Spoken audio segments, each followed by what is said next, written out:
participating in our democracy. It is my pleasure, my privilege, and my honor to represent each and every one of you in Washington. And I told folks on the campaign trail, I'm going there to represent everyone in this congressional district, to give a voice to people who might not have had their voice heard before, and to represent the best interests of all the people who I had the honor of representing. So before we begin, I wanted to thank everyone who helped make this event possible. First of all, my incredible staff who worked tirelessly for this event. I'd like to thank Hofstra University and President Poser and Professor Parati for moderating tonight's town hall. Thank you to our Girl Scouts who did and thank you to Dan Bernage from Calvin. You get to seek committee assignments. I deliberately, in seeking certain committees, looked for committees where I thought there was a lot of opportunity to serve my district and also opportunities to find bipartisan support for programs so we could actually get things done for the district. So I was lucky enough to be assigned to the Transportation and Infrastructure Committee and the House Science, Space, and Technology Committee, which are two of the most bipartisan committees in the House of Representatives. And on TNI, I'm fighting to improve Nassau County's infrastructure, repairing our heavily traveled roadways, bridges, and bringing home federal dollars for the busiest commuter rail system in the country. Also to ensure clean drinking water, which is a big issue on Long Island. We have historic plume contamination that we're dealing with, as well as emerging contaminants in our water. We're also looking to strengthen our emergency preparedness against natural disasters and protecting our shoreline.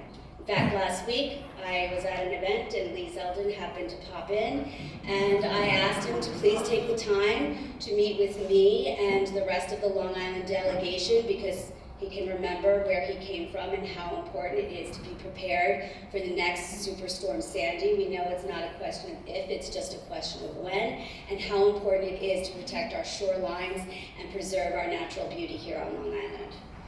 On House Science, I'm working to bring good paying jobs home to Nassau County to make sure that we continue to direct funding to STEM education. Instead of cutting funds to education, we need to be enhancing our funds to education. And I think every SST, Science, Space, and Technology, hearing that I participated in, people are talking about how we have to be the first to Mars, we have to have the first person back on the moon, we have to do this, we have to do that. And my question to all of our witnesses is, don't we need to invest in education so we have students smart enough to figure out how to get people to Mars? So I've co-sponsored a number of important bills, and I'm working with my colleagues on both sides of the aisle to advance them through the House. Those bills include legislation to restore the full SALT deduction, unfair double taxation that we've been experiencing here on Long Island, legislation to reinstate veterans who are unfairly fired from their and bipartisan legislation to reduce the administration's influence over tariffs and trade policy.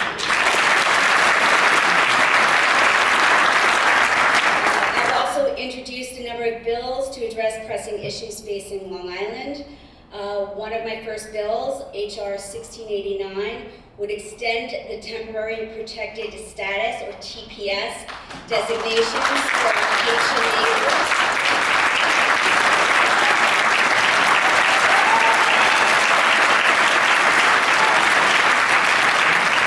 These are people who came to this country lawfully.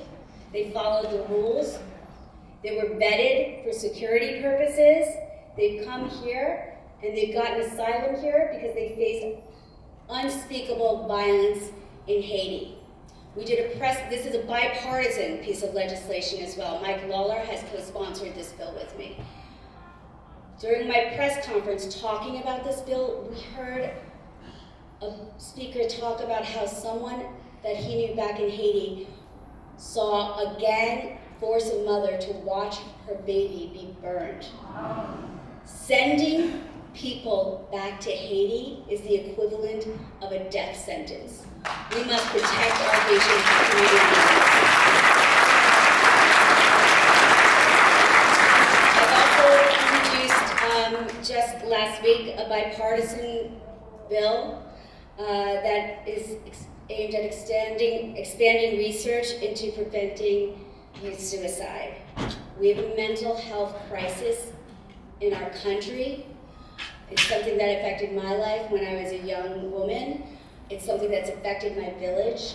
Over the past 10 years, we've seen an exponential increase in teen suicides in our communities. And I introduced this bill in honor of the memory of my son's fraternity brother, who is from Nassau County, who took his own life last year. His family has been extremely supportive, and I'm so awed by their dedication to seeing this bill through. This is not a partisan issue. This is an issue everybody should be able to get.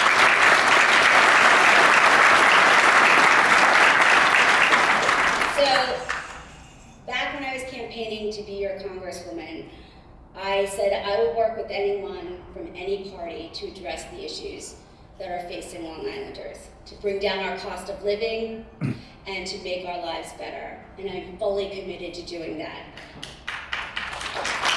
However, I'm also happy to fight back against chaos and cuts to programs like Social Security, Medicare, Medicaid, and other vital research grants that Long Island rely on to get good work done. I'm also very much in favor of government efficiency, of eliminating waste, fraud, and abuse in government. Any of those of you who remember my campaign for Town of Hempstead Supervisor, that was a main part of my platform, as well as doing it with complete transparency. We can cut waste from government, but it must be done in accordance with the law. And it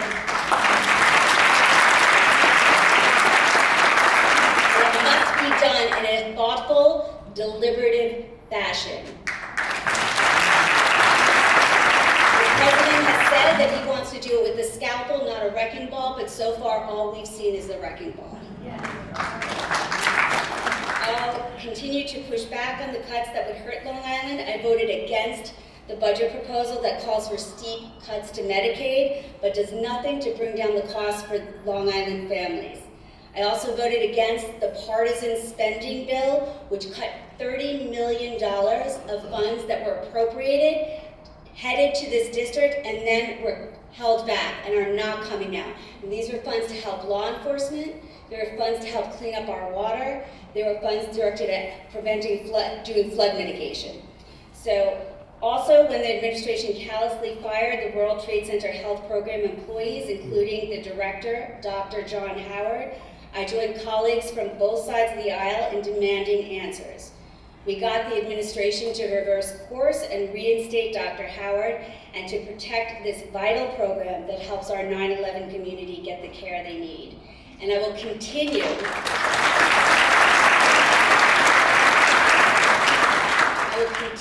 to fight in Congress to get a full funding fix for the World Trade Center Health Program, which is vital so much to the people who live in this district and on Long Island. Our first responders, our people who worked on the piles, or just the folks who worked or lived in that area who were told the air was safe and it was not safe, and who are now paying a very steep price for that misinformation. We need to make sure that every single person in that community gets the care they need and that we pay for it. I also joined a bipartisan letter highlighting the importance of protecting NIH grant funding that funds groundbreaking medical research at Hofstra and other institutions.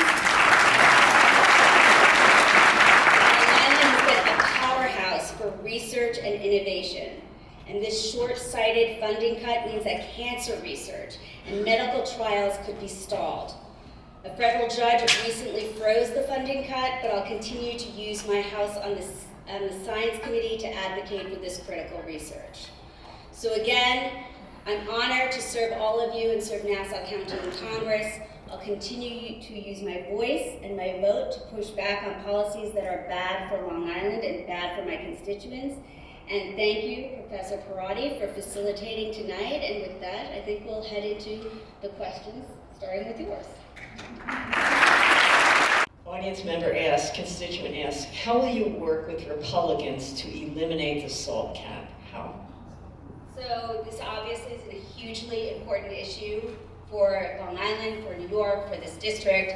And so immediately upon entering Congress, I wrote a letter to the administration stressing the importance of the SALT deduction and how dramatic an impact it has on the bottom lines of the people who live here. I joined the bipartisan SALT caucus, which has representatives from both sides of the aisle, both from New York, from New Jersey, from California, from the states that pay the highest taxes and really need this relief. I also co-sponsored a bill with Congressman Garbarino to reinstate the full SALT tax deduction. In addition to that, I don't sit on the Ways and Means Committee. The Ways and Means Committee is the committee that dictates tax policy, but committees such as Ways and Means has an opportunity for members who are not on the committee to come and give testimony. So I went in front of the House Ways and Means Committee and testified about how important this deduction is for middle class and working class families, because there's this misconception that the SALT deduction is only benefits rich people and they don't need that cut, which is pretty funny because a lot of people in the administration actually think super rich people do need tax cuts. But I advocated and said that the average family in New York Ford can deduct $26,000 from their tax returns. So this is critically important. It's helping firemen, it's helping teachers, it's helping working class people. We need that back.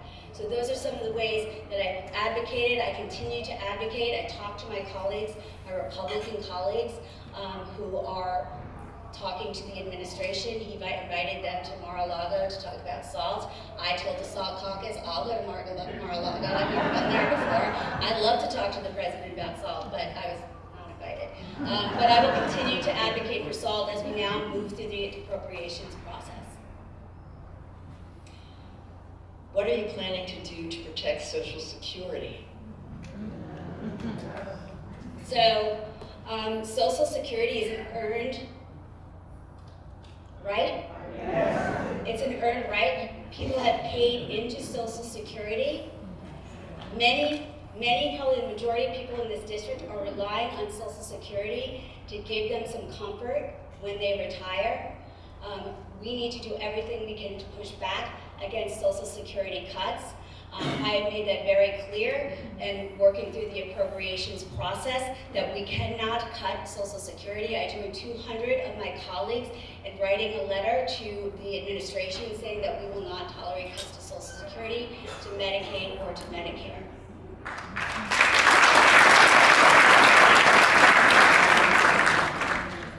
What are you planning to do to oppose Trump's illegal removal of migrants?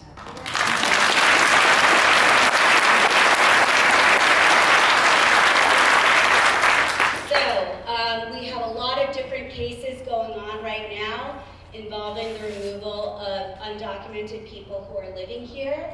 To be very clear on one point, I, like the majority of Americans, do believe that people who are undocumented and who commit crimes should be deported. However, what we're seeing right now with some of the cases of the people being put into custody or being flown away on airplanes is that we have an administration who is doing things outside of court orders. And that is not what our nation is built on. We, as a nation, have survived for nearly 250 years, guided by the sanctity of the rule of law. And guided by the principle that we have three branches of government that can act as checks on one another, and that everybody has to adhere to the law. no one is above the law. We also have a nation that is built on an independent judiciary that is not an actor on behalf of the executive branch, but is its own branch of government. I support our Constitution. I will fight in the halls of Congress to make sure the dear principles upon which this nation was founded are upheld, and will work with my colleagues in Congress to push back against overreach of the executive branch and against any suggestion that the executive branch can disobey court orders. I do not sit on the Judiciary Committee, but the Judiciary Committee is teeing up if we do get faced with that situation. How are you working to keep the CDC operating and functioning to protect our federal workers and our health? So, thank you. So on the Science, Space, and Technology Committee, this is an issue that is coming before us, and I continue to advocate to make sure that we get the grants necessary to continue the important work of the CDC, and we are pushing back on our caucus against any action to reduce the ability of the CDC to perform its important work.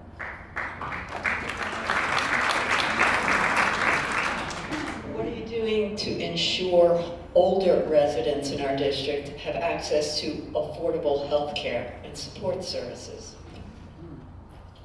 Well, thank you for that question. You know, one of the things that I heard about most on the campaign trail, this is prior to this administration, was about the incredible burden that healthcare, the cost of healthcare is putting on so many families. I heard often about how even under the Affordable Care Act, healthcare is no longer affordable.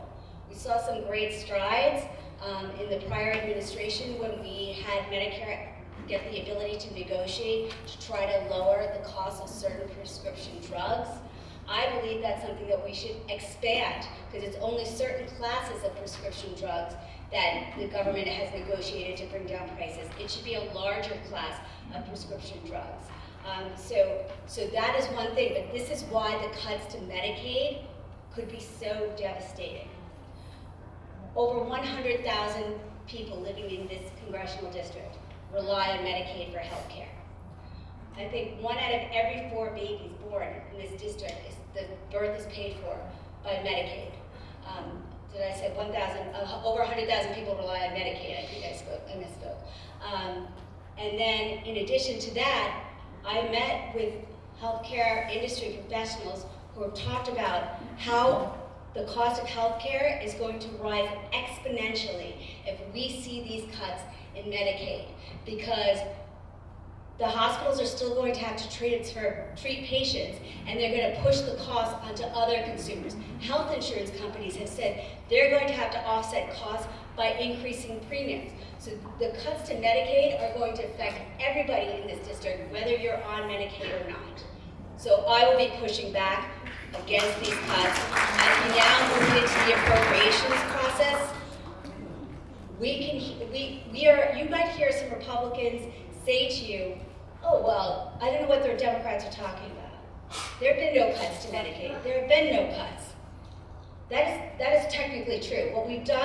What they've done is push through a budget plan that lays out spending for the next 10 years. That's what these budget resolutions that passed in the Senate and now just passed in the House on partisan lines do. They have a map of how we're going to spend money over the next 10 years.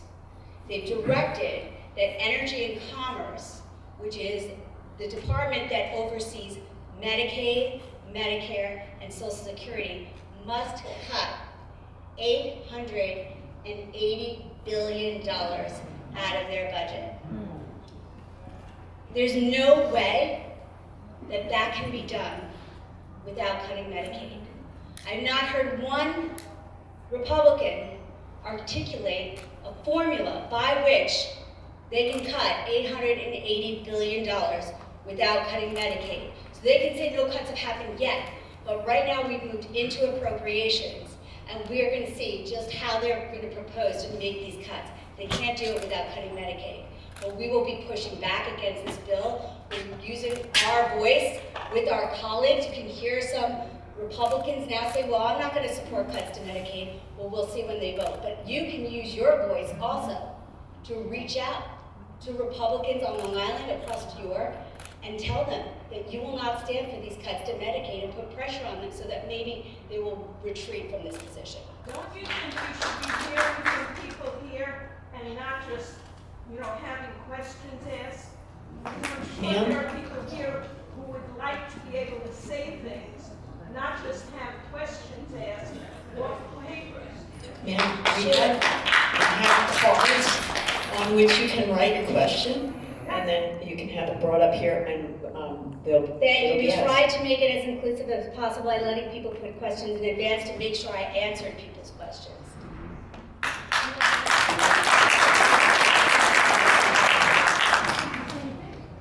Next question, why hasn't Congress stepped in to prevent a global trade war? Question about tariffs.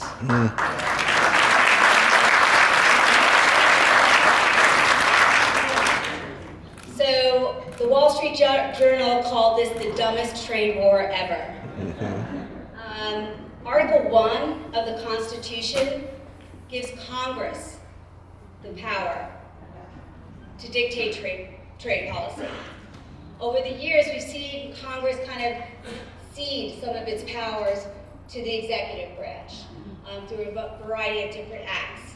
However, what we've seen happen with this administration has been absolutely devastating. Trade tariffs are on, tariffs are off. Well, it's going to be 10%. No, it's going to be 100%. No, it's going to be 150%. No, it's going to be Canada. It's going to be Mexico. No, it's going to be everybody. No, it's not going to be everybody. It's going to be wine. It's going to be whiskey. It's going to be steel. It's going to be aluminum. It changes every day. This is devastating to the global economy and to business and to the stock market. There's one thing that business community likes. It's stability and predictability. I've heard from people in this district who have construction companies. They don't even know how to price jobs because they have no idea what the tariffs are that could be important to the material that they need to do their jobs. I heard last week from a business in this district that imports household goods. And they said, yes, at times tariffs in limited fashion can make sense to incentivize production at home, but to incentivize the production at home of low-priced goods, first of all, it would take an incredible capital investment that companies aren't going to want to make. It would increase the price of goods so much that people wouldn't buy them. And it's just been devastating to their business. Right now, they don't know. They're holding off on orders. So they're decreasing the supply because they don't want to order now because it might be really expensive this week, but if the trade policy changes next week, it could be different. So all these businesses are saying this is going to impact, one, the availability of goods, two, the price of goods, because if they're not bringing them in because they're going to wait for the price to go down, the supply is going to go down, so the price is going to go up. It's going to impact jobs here. And I heard from somebody yesterday how a person who just retired saw $60,000 disappear from their 401k over a couple of days. The stock markets are tanking. We're seeing $1 trillion of money wiped away in just a few days, and people's 401ks are disappearing just when they need it most. There are people who have time to ride out the stock market and wait for things to get better because they need that money now. So there's a bipartisan and bicameral bill, the Trade Policy Relief Act, that has, again, bipartisan support. In the House, Don Bacon is a Republican, and Josh Gottheim is a Democrat, who are co-originators of this bill, and it's to reassert Congress's authority over trade policy, that any tariff implemented by the administration has to be reviewed by Congress within 60 days, and that at any time Congress can stop a tariff that they don't agree with. I think that's really important for this branch of government to reassert its authority over the trade policy. I've signed on to that bill. And I'm hoping it'll get through the House and the Senate. We have to keep our Republicans with us in order to make that happen, because many of you probably know, the House of Representatives is a majority rule place. You can't get anything to the floor unless the majority lets it get to the floor.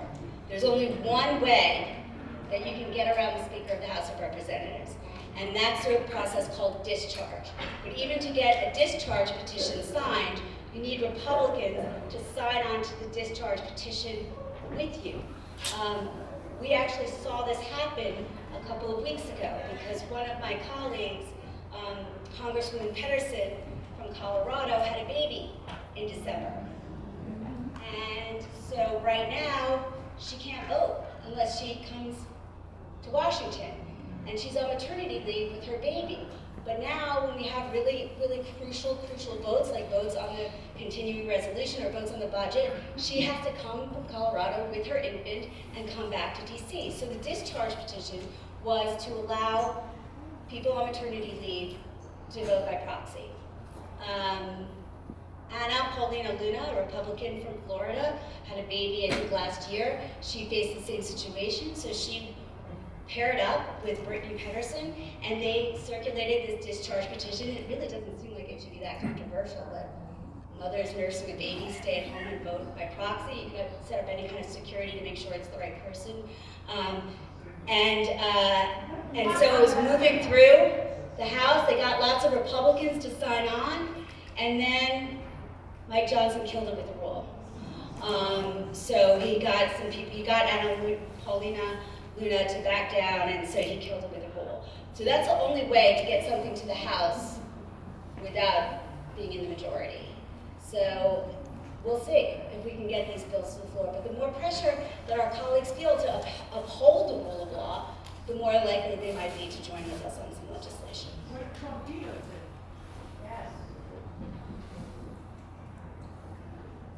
Trump vetoes it, he vetoes it.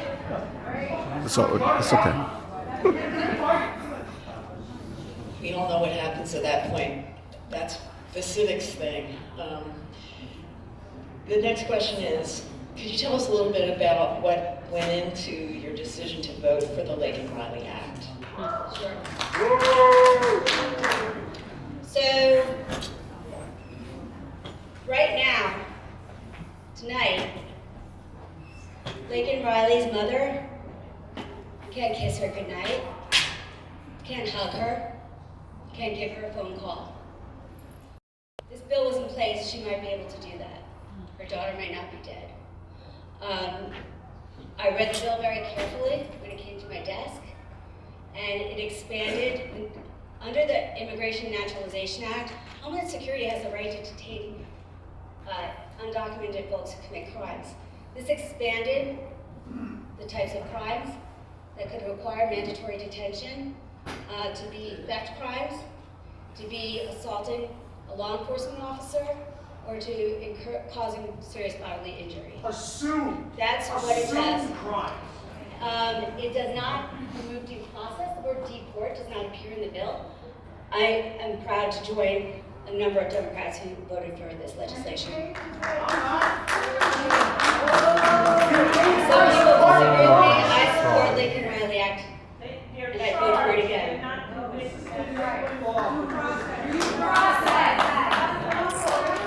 understand a lot of feelings. On the street. Please,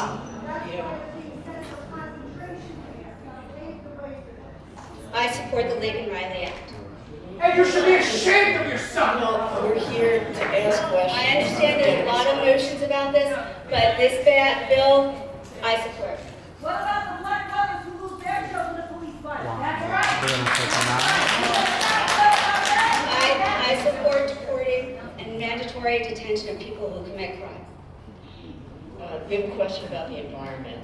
I'm being kicked out for asking a question. Democratic district.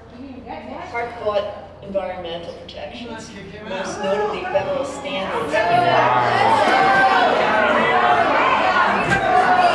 Free Palestine! Please, let us just proceed with the questions. Appreciate your, please let us proceed. Please let us proceed. If have a question about environmental protections. Hard-fought environmental protections, most notably federal standards for TCE and PFAS, forever chemicals, are in danger of being eroded and lost. What can and will you do to make these protections permanent? So this is an issue that I had to deal with as town homestead supervisor. We had our own water department. As you know, New York State has one of the most stringent standards for emerging chemicals, emerging contaminants rather, in our waters. These are contaminants that are shown to cause cancer, liver damage, and a whole other host of health concerns and health risks.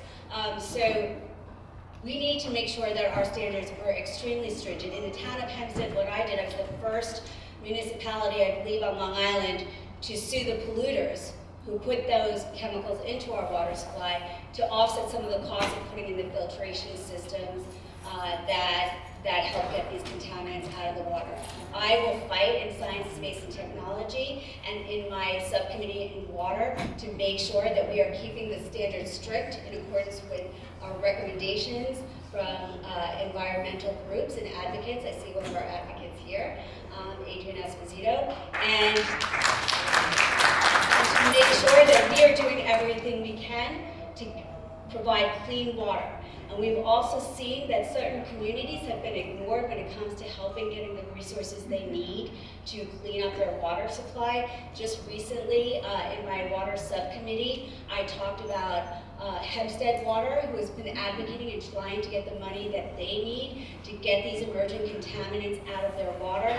I talked about a lady that I met on the campaign trail, Mrs. Purdy, who told me a story. She came up to me and she's like, listen, I have hundreds of signatures on here. I'm an old lady, and I heard about these contaminants in the water, and if nobody else was going to do something about it, I was going to do something about it. And she told me she went to gas stations, she went to convenience stores, she knocked on door to door, got all these signatures to make sure that people were paying attention to get clean water in Hempstead.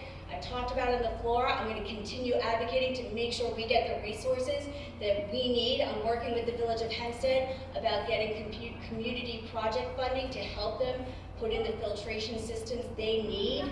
I will also note that the CR that I voted against, which cut back the $30 million in funding for this district, also included money for Hempstead that now has just been clawed back. We have a few questions from the parents of children with autism. I'm a mother of a young person with autism. What can you do to protect benefits and rights for these children? So a couple weeks ago, maybe a month or so ago, Tom Swazi and I did a budget presentation just talking about this budget funding bill and the different impacts that it would have to various industries and people in this district. We had the CEO of Northwell Health there. We had the CEO of Island Harvest there to talk about the impact of food insecurity. And we also had the CEO of the largest nonprofit helping families with children with special needs. And we had a mother of an adult child with autism talking about how these cuts could dramatically impact families. Medicaid is one of the main providers of health care for people living with special needs, particularly as they advance into adulthood. There's talks about caps being put on the amount of dollars that are sent to families with special needs. I'm hearing from my special needs community that this will probably run out by the time most of their adult children are in their 30s. There's also talks about changing the definition of who qualifies as autistic under Medicaid guidelines and under the administrative guidelines to make sure that they're excluding as many people as possible. These are two things that I will be fighting back in my committee and in the House to make sure this doesn't happen, to make sure that there is awareness so these kinds of cuts or changes can't be slipped through in the middle of the night like so many things are in this administration, and that the people in the special needs community have a voice.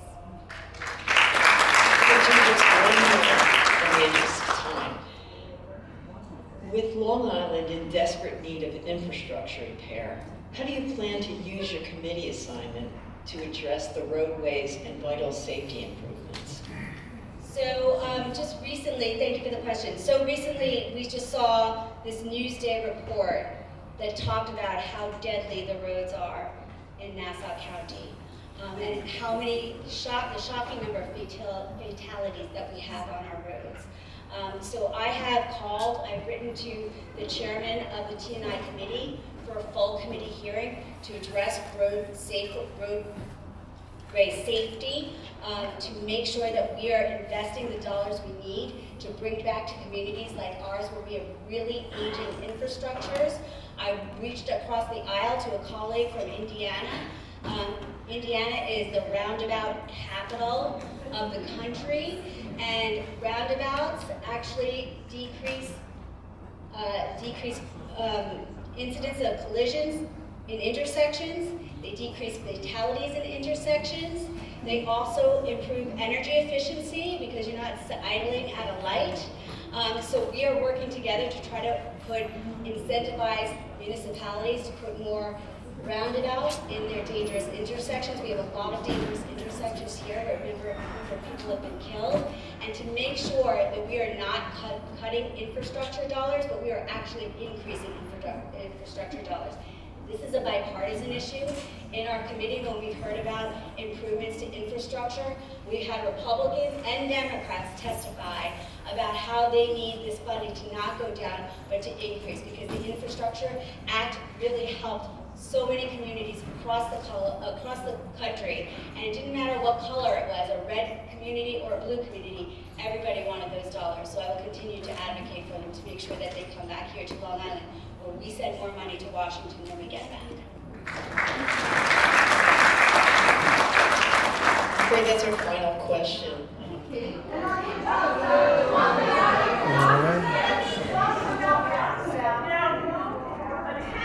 So we had a process to take questions. We will take questions. I will hold more town halls. And if your question wasn't answered, we will get back to you. That's why we asked you for your name.